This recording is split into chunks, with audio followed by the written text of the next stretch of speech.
Hola, bienvenidos y bienvenidas a otro episodio de Conversando a Medias. Yo soy Naroa. Yo soy Mai. Y bienvenida a la nueva temporada de Conversando a Medias. Estamos en la temporada 3. Ya nuevos principios. Lo mismo que de siempre, pero título diferente, básicamente. Porque ya terminamos los 10 episodios de la segunda temporada, así que ahora vamos con la tercera. Un nuevo capítulo en nuestras vidas, ¿no? Nuevo año, nuevo capítulo, nueva temporada. Tal cual. Empezamos con nuevas energías. Bueno, en este episodio vamos a hablar de Of Mice and Men, que es una obra que fue adaptada al cine. Y vamos a hablar de la primera adaptación que se hizo en el año 39. Pero antes de hablar de la película, Mai, ¿qué nos puedes contar sobre el libro y el autor? Bueno, pues esta obra en castellano sería De ratones y hombres y está escrito por John Steinbeck. No sé si lo he pronunciado bien, pero fue un novelista y un escritor estadounidense, concretamente de California, y hoy en día también se considera uno de los más grandes de su país. Como os he comentado, nació en California, en una familia de clase media, y luego se graduó en la Universidad de Stanford. Su obra más conocida se llama Las uvas de la ira, que publicó en 1939, que retrata también la vida pues, de una familia de campesinos que fueron desplazados por la Gran Depresión. La novela y la obra de la que vamos a hablar hoy se llama De ratones y hombres, y también vemos que se centra en personajes marginados y que hace una crítica bastante profunda a la injusticia social. Bueno, aparte de ser novelista y escritor, también realizó reportajes periodísticos y por eso en el 1962 recibió el Premio Nobel de la Literatura por su gran capacidad y habilidad para mezclar su vida personal con cosas más sociales y con problemas de su tiempo. Entonces, bueno, Naroa, ¿qué nos puedes contar del director o de la directora de la película? Pues el director de la película es Louis Milestone.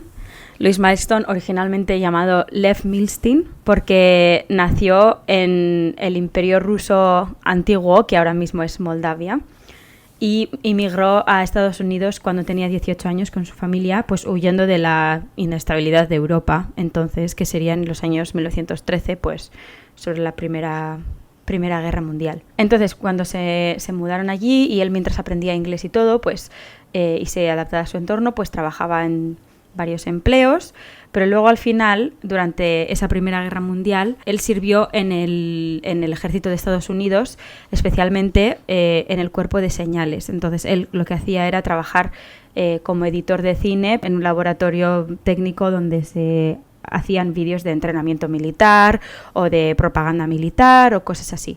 Entonces, y después cuando terminó la guerra, pues él vio que realmente le interesaba esto del mundo del cine y del mundo de audiovisual, y entonces empezó a dirigir pues pequeñas comedias y dramas y así en las que empezó a debutar.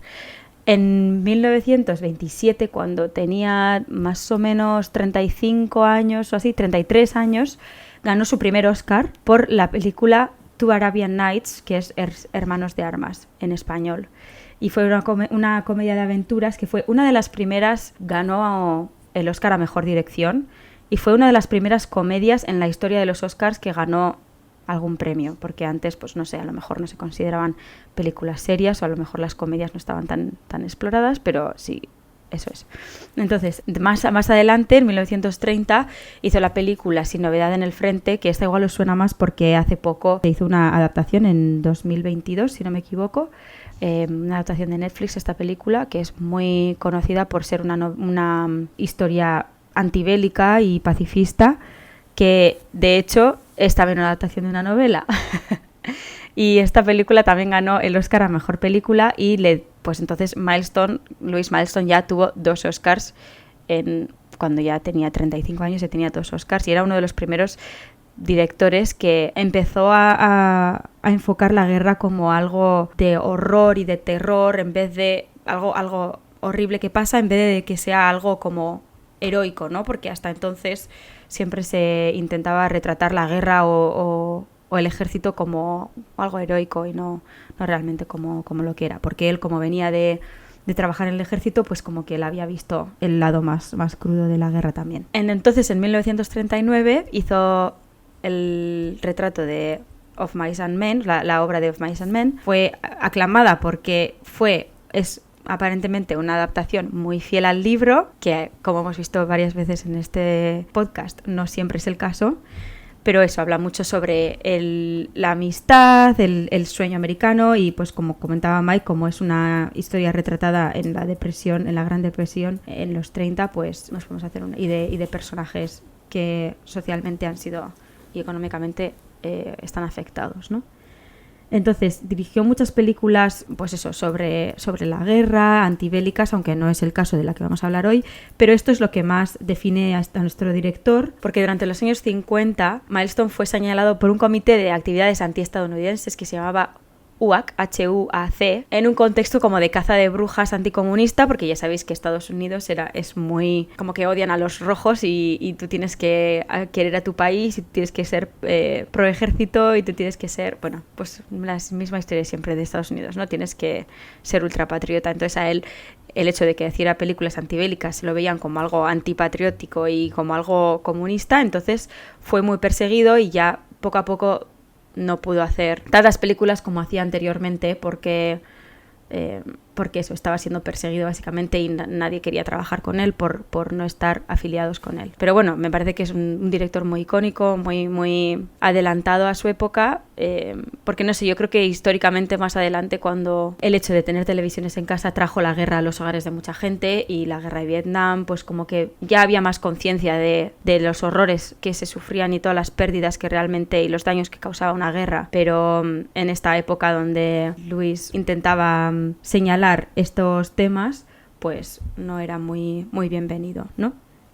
Y por eso se le considera pues bastante pionero del cine antibélico y pacifista. Y esto fue, pues eso, las razones por las que él hacía estas películas era porque él vivió la Primera Guerra Mundial, porque fue muy inspirado y muy influenciado por la literatura y movimientos pacifistas de esa época, y por el efecto y el contexto sociopolítico de los años 30 y 40, pues que le hizo reflexionar sobre estas cosas cuando hubo la gran crisis en Estados Unidos después de estos años, ¿no? Mike, ¿qué te parece? ¿Podemos empezar a hablar un poco del tema de Of Mice and Men? Sí, claro.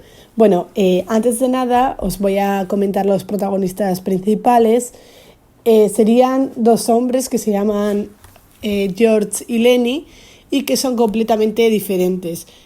George es un hombre pequeño que piensa de manera muy rápida, inteligente, y Lenny es enorme, fuerte, pero con la mente de un niño, o así lo describen en la obra. Hoy en día, con todo lo que sabemos, podríamos decir de manera clara que Lenny es una persona que tiene una discapacidad intelectual bastante severa y por eso muchas veces pues, le cuesta entender lo que ocurre a su alrededor y también se obsesiona con cosas, ¿no? Sobre todo con animales, conejos, ratones, cachorros o perros. Tiene un buen corazón Lenny, pero como he comentado, pues muchas veces no entiende, ¿no? Lo que se espera de él, pero como es un chico muy grande y con un cuerpo enorme, pues los dos trabajan como granjeros o como peones de obra para una persona donde ellos no ganan casi nada, es un trabajo bastante precario, pero como Lenny tiene muchísima fuerza y un cuerpo muy grande, pues es muy bueno para trabajar, ya que puede seguir órdenes sencillas. A pesar de ser totalmente diferentes, tienen una amistad muy fuerte y llevan muchos años, creo que toda la vida, viajando juntos por todo California, encontrando o buscando trabajo para poder ahorrar. El sueño de estos dos hombres es ahorrar lo suficiente para así tener su trocito de tierra. Y muchas veces durante la novela se fantasean qué harán con ese trocito de tierra, ¿no? Pues que tendrán conejos, tendrán gallinas, tendrán una especie de granja donde vivirán de lo que del ganado que tengan y de lo que planten. Pero tal como iremos viendo, ese sueño no se cumple nunca. Pero antes de hablar más sobre la obra, quería reflexionar un poco del título. El título se llama De ratones y hombres y ya desde el principio vemos que Lenny tiene esta obsesión, ¿no? Con estos mamíferos peludos, le encanta tocarlos, agarrarlos, y muchas veces con la fuerza que tiene, como no controla bien su fuerza, pues les hace daño e incluso puede acabar matándolos. Y ya desde el principio se ve que encuentra un ratón, no sabemos si lo mata él o si el ratón está muerto, pero que tiene una obsesión como con tocar este ratón, con acariciarlo. Entonces, al principio mi teoría era de que el título venía de ahí, ¿no? De ratones y hombres. Pero luego, después de leer la novela y reflexionar, ya que, bueno, es una novela que os recomiendo muchísimo, más adelante hablaremos de nuestra opinión, pero no sé, es una novela que te toca y que te impacta. También puede ser que este título sea por... Al final las ratas siempre han sido marginadas, ¿no? Han sido como un animal a quien nadie le gusta, nadie le hace caso, están siempre en la exclusión, ¿no? De la sociedad, en los rincones más sucios, y podemos ver como una comparativa con los personajes que se tratan en esta novela, cómo son excluidos de la sociedad, cómo viven en un sistema que les agrede constantemente, y compararlo un poco con la vida de las ratas que hacen todo lo posible para intentar sobrevivir, ¿no? En un sistema que constantemente va contra ellos. Entonces, ese es mi teoría o la reflexión que le he sacado yo. Has dado muy en el clavo porque esta frase viene de un poema que se llama To a Mouse, a un ratón, escrito en 1785 por un poeta escocés que se llama Robert Burns, y la cita dice: "The best laid schemes of mice and men often go awry", que en castellano sería: "Los mejores planes de ratones y hombres a menudo salen mal". Y pues eso, es como un poco la idea de lo que tú decías, de los planes fallidos, ¿no? Que por mucho que tú lo intentes y que realmente te esfuerces, pues que puede haber circunstancias externas que te rompan los planes, ¿no? Pues un poco como criticando este sueño americano. Y el paralelismo también con la fragilidad humana y animal, que compara a los ratones, como tú dices, con unos seres chiquitines o tal, con los humanos, pues porque, no sé, muchas veces el humano tiene este ego de ser el animal más poderoso, más civilizado, más avanzado, pero realmente es tan frágil como un animal, ¿no?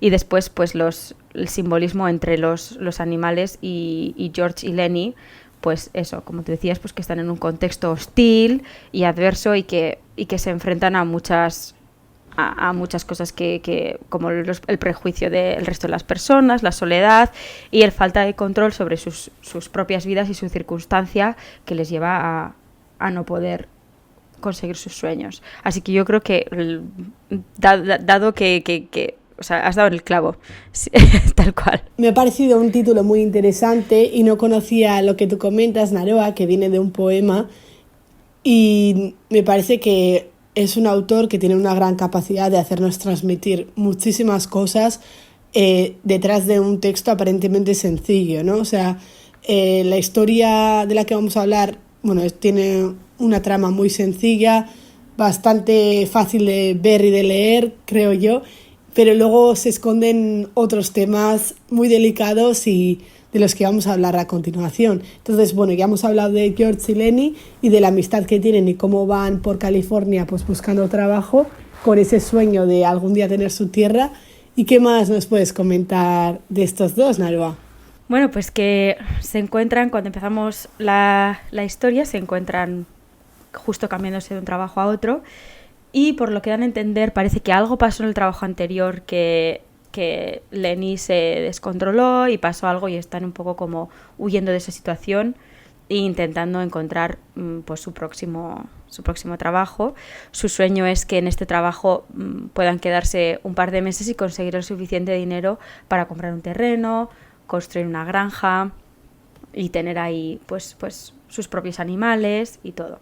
Van de camino a la siguiente granja en la que van a trabajar, pues sobre todo cosechando trigo y cosas así. Entonces, pues bueno, vemos cómo Lenny y George, pues la relación entre ellos, cómo están muy unidos y no entendemos, no se nos da muy bien el contexto, pero es básicamente George siente esta protección hacia Lenny. No recuerdo más si son están relacionados o simplemente son amigos. No recuerdo muy bien. No, eran familiares, sí. Bueno, o sea, no, perdón. No eran familiares, pero sí que la tía creo que se llamaba Carol, la tía de Lenny, cuida mucho de George. Entonces George siente como que le debe algo a la tía y decide cuidar de Lenny. Sí, eso es. Entonces, pues eso, tienen ahí una relación como muy... como de hermanos, básicamente, ¿no? Porque se protegen entre ellos y se cuidan entre ellos y siempre están buscando por el interés común que tienen, que es salir adelante, salir de esta situación en la que están tan precaria y conseguir estar en un rancho más estable y con sus sueños, ¿no? Entonces, pues en ese rancho nuevo se encuentran con diferentes personajes, sobre todo sí, el dueño del rancho Candice, su hijo Curly, la mujer de Curly, que en la película se llama Betty, pero según comenta Mike, que luego comentaremos, en el libro no tiene ni nombre, porque es la única mujer que sale en esta historia. Y bueno, entonces en este sitio pues se encuentran con varias situaciones, pues como George le dice a Lenny, nunca hables, tú no hables, yo hablaré por ti, tú no hables, tú simplemente dedícate a hacer la labor que te piden y tal. Pero bueno, pues Lenny habla y pues teniendo la personalidad que tiene, pues intenta integrarse con la gente o intenta, bueno, más bien hacer su día a día, ¿no? Entonces la gente empieza a descubrir que realmente tiene una discapacidad intelectual, entonces pues sospechan de que él puede hacer un buen trabajo, pero luego él demuestra que es muy fuerte, es muy grande, es muy fuerte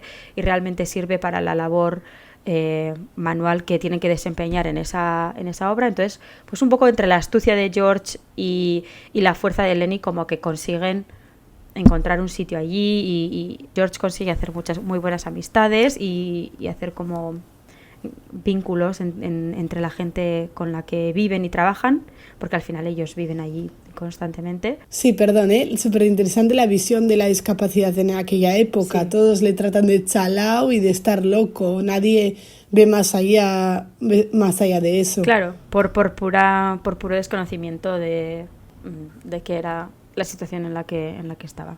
Entonces empezamos a ver la personalidad de Curly, que es, como comentaba Mai, le encantan los animales, le encantan las texturas suaves y se emociona cuando uno de los compañeros del rancho le regala un perrito, un cachorro de perrito, y dice, esto puede ser tuyo, es tuyo.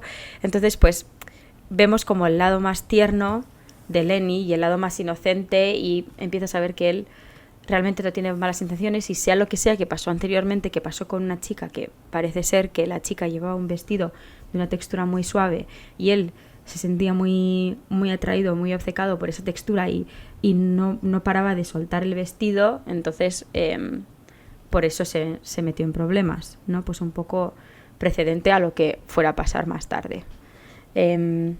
Cuéntanos, Mike, ¿cómo era la situación en este rancho? ¿Cómo era la vida? Había un momento bastante tenso con la muerte de un animal, ¿no? Que nos demuestra un poco la frialdad y las condiciones tan duras en las que vivían allí, ¿no? Eso es, bueno, hay un personaje que es un personaje mayor, no me acuerdo concretamente de su nombre, sé que empezaba por C y era un señor viejo. ¿Cómo era? ¿Candy? No, Candy es el dueño, ¿verdad? Creo que me he confundido yo antes. Me parece que Candy es el anciano. Sí, pues como decía Naroa, hay una persona mayor que se llama Candy y es un señor mayor que trabaja ahí también como peón y tiene un perro viejo. A los demás trabajadores no les gusta este perro porque ya al ser tan mayor, pues bueno, no hace mucho, ¿no? Y encima tiene un olor muy desagradable que no les deja dormir. Entonces, pues convencen a este señor de matar a este perro. Este señor se ve claramente que no quiere matar a su perro. Él siempre le dicen que es para que no sufra, porque ya el perro no puede ni comer, no puede apenas andar, está triste, y que a los demás trabajadores también en esa situación les gustaría que lo mataran en vez de dejarlo sufrir. Pero Sí que es verdad que al final este anciano acepta, pero dice que no lo quiere matar él y le deja a uno de sus compañeros que mate al pobre perro. Y después le dice a George que se arrepiente de no haberlo matado él. Le dice, no tendría que haber dejado que un desconocido matara a mi perro, aunque sea tendría que haberlo hecho yo. Bueno, entonces también sale un poco el tema de la eutanasia, un poco como de lado, y no sé, es una reflexión muy interesante que también nos hace ver un poco lo que va a pasar al final, ¿verdad? Sí, eso es, y también yo creo que le sirve a este personaje anciano para él darse cuenta de que él podría estar también en la situación del perro, en el que ya a lo mejor empieza a ralentizar el trabajo de los demás en la granja, a lo mejor ya no le ven tan como útil, y George y Lenny le proponen ir con él, juntar sus ahorros y que vayan con ellos, que vaya con ellos a la granja esta soñada en la que van a vivir todos juntos y felices y van a tener sus animales. Entonces yo creo que sirve un poco para esas dos cosas y también lo que pasa a continuación. Básicamente, Curly tiene una mujer, Curly, el hijo del dueño, que es malo en plan de darle comer aparte, malísimo. Es como el malo de la película. Con un ego muy frágil, muy volátil, muy impredecible y bueno, que se cree el dueño de todo y trata muy mal a los empleados y sobre todo a Larry, ¿no? Entonces, pues es porque es un hombre pequeño así y lo comentan en la película, ¿no? Como él es así pequeño, pues necesita no sé, como ser el matón. Que su ego sea grande. Sí, eso es ser el matón. Entonces, su mujer es una mujer que vive allí tanto con él como con su padre, que es el dueño de la granja, y ella está muy aburrida, no le dejan salir de allí, la tienen siempre pues quedándose en la casa, pues está amargada. Entonces pues ella busca entretenimiento en crear amistades con los hombres que trabajan allí, pues el hombre que habíamos dicho que le regaló a Lenny un perrito, también le regala a ella un perrito, y pues como que ella intenta, pero esto solo hace que los celos de Curly sean peores, entonces se pone bastante, está siempre como muy nervioso, muy con la guardia alta y siempre sospechando de sus trabajadores, ¿no? Y sospechando de su mujer. Entonces, pues en uno de estos momentos en los que la mujer de Curly está con los perritos y está intentando pasar el rato, pues se reúne con Lenny en el granero donde están los perritos y están hablando y tal, y le dice Lenny a ella, qué bonito tienes el pelo, y ella le dice, sí, puedes tocarlo si quieres. Y él empieza a tocar el pelo y, como hemos visto anteriormente, se obsesiona con la suavidad del pelo y le agarra del pelo, y pues ella intenta decirle que le suelte porque se está convirtiendo, se está como poniendo muy agresivo. Sí, se le está desenredando el pelo. Se asusta. Sí, él se asusta de la reacción de ella y se está acordando de lo que pasó la vez anterior. Entonces, como intenta callarla y al final acaba matándola, ahogándola y matándola, ¿no? Entonces, él se asusta realmente de lo que ha pasado y se marcha al sitio donde al principio les veíamos a él y a George, al lado de un lago, pues eso, esperando a reunirse con George. De mientras, George está en la granja y descubre que lo que ha pasado y sabe perfectamente que esta ha sido Lenny, entonces roba la pistola. Eso es, roban la pistola con la que mataron al perro, pero claro, no sabemos, en este punto, por lo menos en la novela, no se sabe quién lo ha robado. Se sabe que la pistola ha desaparecido, pero no se sabe quién la ha cogido. Y bueno, ahora el final, la verdad que a mí me ha emocionado bastante y no me ha gustado, más que nada porque no me gustan los finales así tristes y desgarradores. Es un final, bueno, que te quita toda la ilusión, ¿no? Hay momentos en los que piensas que van a ser capaces de cumplir su sueño, pero otro trabajador les dice una y otra vez que es un sueño que todo el mundo tiene y que nadie consigue cumplir. Pero ellos aún así, de manera optimista, siempre hablan de este sueño, ¿no? Hasta que al final, bueno, lo que ocurre, ¿lo quieres comentar tú, Naroa, y luego hacemos un análisis?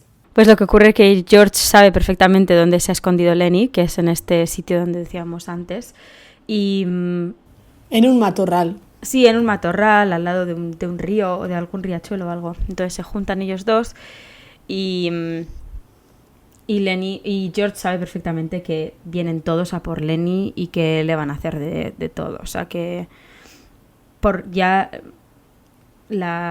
todos los problemas que ha tenido anteriormente en la granja y por lo que ha hecho, que ha sido matar a la mujer del jefe. Entonces están hablando y Lenny le empieza a comentar a George: ay, George, entonces ya nos podemos marchar y dime, ¿y qué, cómo va a ser nuestra granja? No sé qué, cuéntamelo otra vez. Siempre le dice, cuéntamelo. Entonces George le dice, vale, pero ponte mirando hacia el río. Y le dice, no, pues vamos a tener una granja, vamos a tener conejos, porque a Lenny le encantaba este pensamiento de que iba a tener conejos, estaba obsesionado con los conejos. Y entonces, en un acto de compasión, George le dispara a Lenny para matarlo antes de que lo hagan los demás, ¿no? Pues como decíamos anteriormente, que alguien mataba al perro del señor mayor y luego el señor mayor se arrepentía de no haberlo hecho él, ¿no? Pues no sé, George se queda un poco con esto, entonces decide matar a Lenny para acabar con su sufrimiento rápido sin que se dé cuenta, antes de que vengan los demás a hacerle aún más daño. Y como dice Mai, es un final bastante heavy y no te lo esperas, y al final le coges tanto cariño al personaje que, aunque sabes que ha hecho algo malo, lo entiendes que ha venido desde su inocencia y su desconocimiento y el no saber hacer si estaba haciendo bien o mal, y desde su miedo del momento, ¿no? Y bueno, totalmente. Sí. Y al final todo lo que se comenta es que o que lo van a atar o que lo van a matar, o entonces George lo mata porque se acuerda de las palabras del viejo de aunque sea me habría gustado matarlo yo, pasar los últimos minutos del perro conmigo y no con un desconocido. En este caso yo creo que lo que pasa anteriormente hace que George tome esa decisión de matarlo él, y matarlo de la manera menos dolorosa posible, ¿no? Pegándole un tiro mientras recuerdan y hablan de un futuro. Incluso George, cuando encuentra a Lenny escondido, Lenny se espera una bronca porque ya conoce muy bien a George, le dice, échame la bronca, dime que te vas a ir, qué bien vivirías sin mí, dímelo, y él esta vez no le echa la bronca, por lo que ya se puede ver que va a pasar algo terrible, ¿no? Porque él ni siquiera está enfadado y le dice, no, nunca me he enfadado contigo. No sé, es un final muy, muy trágico. Sí. No sí, matarlo... pero a la vez es muy también enternecedor, pues no enternecedor, pero no sé, como que es lo moralmente y, no sé, algo que yo creo que nadie podría hacer, o sea, poca gente podría hacer en esa situación, pero es como un acto de cariño en este caso, ¿no? Sí, pero no sé, yo decía, quién sabe, igual es como una manera muy optimista de verlo, ¿no? Pero claro, en este caso la mujer que mata, aunque sea de una manera accidentada, es la mujer del hijo del jefe, es decir, uno de los dueños de la finca es la mujer que ha sido asesinada y que la intención que tiene es de matarlo, pero también a los demás les gusta mucho Lenny y le tienen mucho aprecio y pueden llegar a incluso a entender la situación que vive. Entonces, no sé, tenía una pequeña esperanza de que igual los demás entendieran un poco lo que ha ocurrido y pues que lo metan en una cárcel o que lo hagan trabajar, pero no que lo acabarán matando. Sí, pero es una época más hostil, ¿no? En la Gran Depresión y no sé si era en la época seca. Un segundo. Ah, no, me he equivocado. La época de la ley seca fue hasta el 33. Bueno, por último, me gustaría hacer una reflexión desde una perspectiva de género. Eh, la novela es increíble y refleja muy bien la amistad entre dos hombres. Me ha gustado mucho también porque se tratan temas como el sentirse solo, la soledad, aquellas personas que son un poco marginadas de la sociedad y del sistema, cómo les machaca. También temas como el racismo, la masculinidad. Me ha parecido un libro y una obra súper recomendable, pero sí que la ausencia de mujeres es muy característica.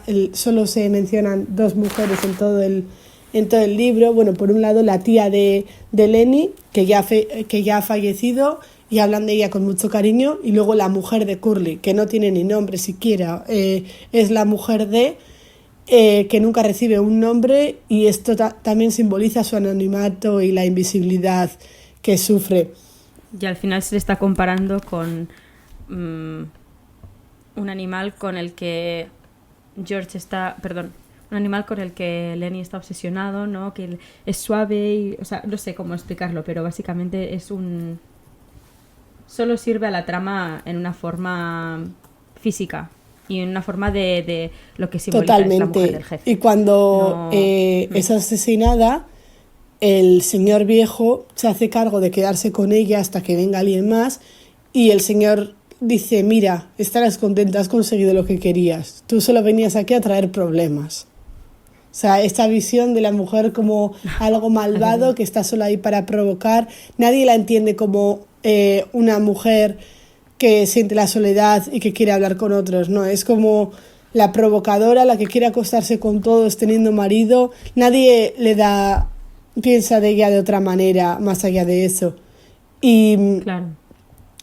Por otro lado, las dinámicas de poder y control. Muchas veces se le dice a esta mujer que tiene que estar en casa, que no vaya ahí, que a ver qué espera que pase, que su lugar es estar en casa.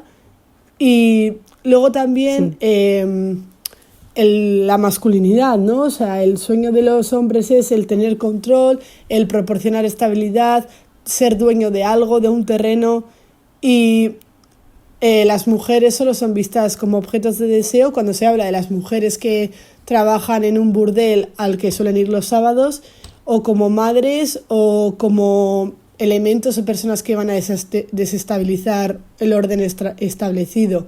Entonces, bueno, en ese sentido sí que creo que es importante analizar este libro desde una perspectiva de género, ya que las mujeres son representadas de una forma estereotipada y tampoco hace ningún bien a los hombres, ¿no? Porque al final tenemos el contraste de George y Lenin, que un poco van en contra de esta masculinidad. A ver, sí que quieren tener su tierra, pero se cuidan mucho entre ellos, algo que no era para nada típico en esa época, y van un poco en contra de eso. Muchas veces se les mira raro también por siempre viajar juntos, pero siempre ellos mismos dicen, aunque sea nos tenemos el uno al otro, tenemos la compañía del otro. Pero al mismo tiempo también refleja que esta masculinidad a la que muchos hombres intentan pues llegar también les hace daño a ellos, ¿no? La soledad constante que sienten, y pues que todos tienen algún tipo de sufrimiento como consecuencia directa de esta masculinidad o de este rol que tienen que seguir.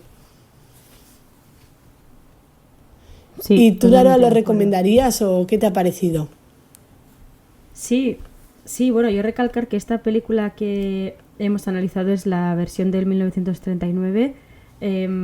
Hay otra versión de 1992 que se hizo con John Malkovich, pero yo no la he visto, así que no sé si esas yo creo que seguramente será recomendable también si la historia está igual de bien retratada, pero yo la película del 39 os recomiendo mucho, la de Louis Milestone, y muy interesante. Me sorprendió cuando la estaba viendo que, no sé, el tipo de planos y se veía muy moderna, o sea, no sé cómo explicarlo, pero no era una película que me costó seguir, sino que Me pareció que estaba muy bien rodada y se seguía la historia muy bien y era muy, muy enternecedor. Así que también os lo recomiendo muchísimo y nada, espero que si no habéis visto la película y habéis escuchado esto sin haberla visto, no os hayamos hecho un spoiler tremendo, aunque bueno, esta película tiene ya casi 75 años, así que ya os podéis poner las pilas. Eso es. No es un spoiler, si han pasado 75 años ya ha prescrito el spoiler. Y nos vemos en el próximo capítulo. Os mandamos un abrazo y os recordamos que os suscribáis a nuestro canal de YouTube, @conversandoamedias, y que también os podéis encontrar en Spotify con el mismo nombre o en Instagram. Nos vemos pronto. Adiós.